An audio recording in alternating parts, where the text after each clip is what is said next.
Hey guys, so I'm trying to make this video to help you in your trigonometry class so you can learn how to memorize trigonometric values of standard angles, how to deal with them. So I'm using this as just like the coordinate plane in which you have x and y axis.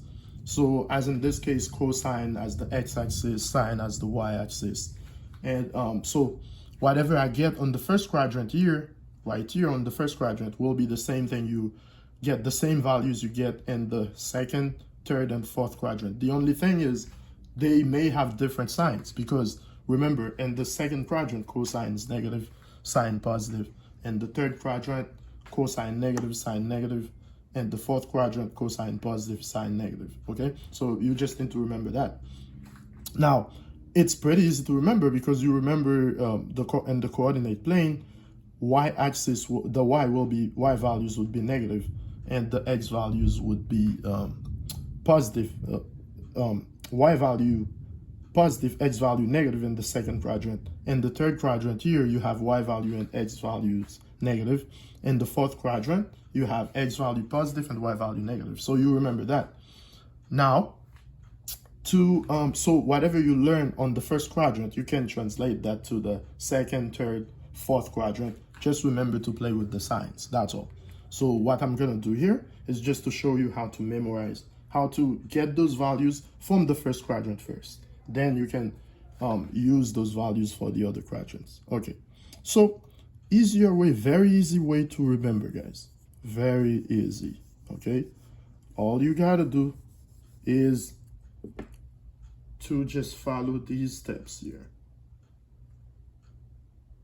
So I'm gonna go ahead and write some values here. I'll put 1 right here. 1, 2, 3. And I'll do the same thing up there. 1, 2, 3. All you gotta do is, if I need, sorry about that, if I need to get sine, for example, let's say cosine first. If I need to get cosine of 60, 60 is up there, cosine of 60, I just need to project on the x-axis, and I'll take 1. So it's always square root of 1, the square root of the value you see divided by 2. Okay, and in which case this would be just 1/2. Because it's square root of the value you see divided by 2. In which case, again, it would be 1/2. Let me put it next to it. Square root of 1 is 1, so that's 1/2, okay? Now, for the second one, same thing.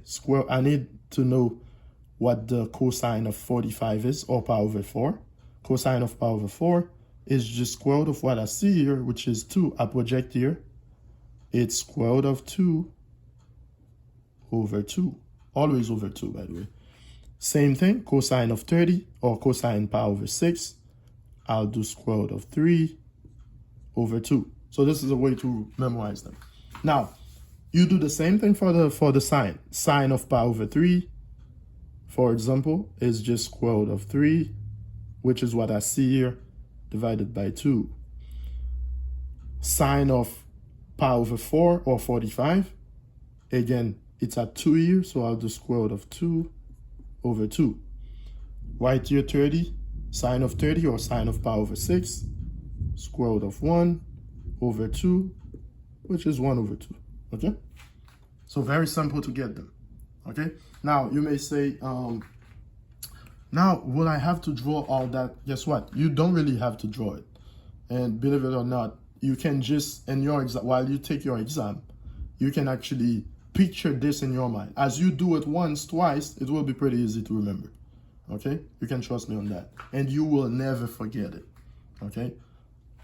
You can, if you're in high school, you'll learn this in high school, it will stay with you till you graduate college. I'm pretty sure. It happens to many people. I know it happened to me.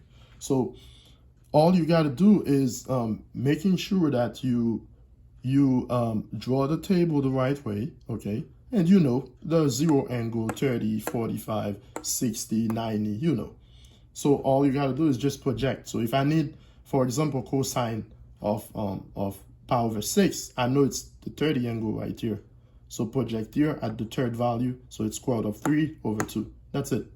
And whatever you have here, remember what I said, you translate to the other quadrants. So for example, if I needed cosine of, let's say 45, but I'm in the other quadrant, so it's not 45 anymore. That's 135, right?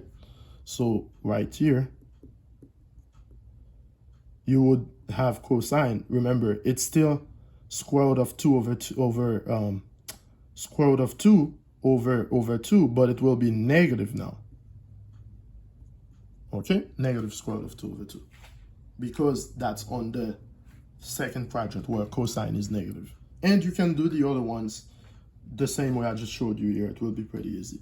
Now, I know some of you would think of, how about something like tangent? How about cotangent? Guess what? You know what tangent is. You know what cotangent is. You know tangent is sine over cosine. So just get the sine. If, for example, you need tangent of 45, you know it would be square root of 2 divided by sine over cosine, which is sine of this, which is square root of 2 over 2, divided by cosine of 45, square root of 2 over 2, which would be 1. So you can still get all the other ones, tangent, cotangent, secant, cosecant, from here, from this table, okay? So that's all I wanted you to know to help you in my videos, I try to make things easier for you guys so you can be more successful in your math classes, okay? Thank you.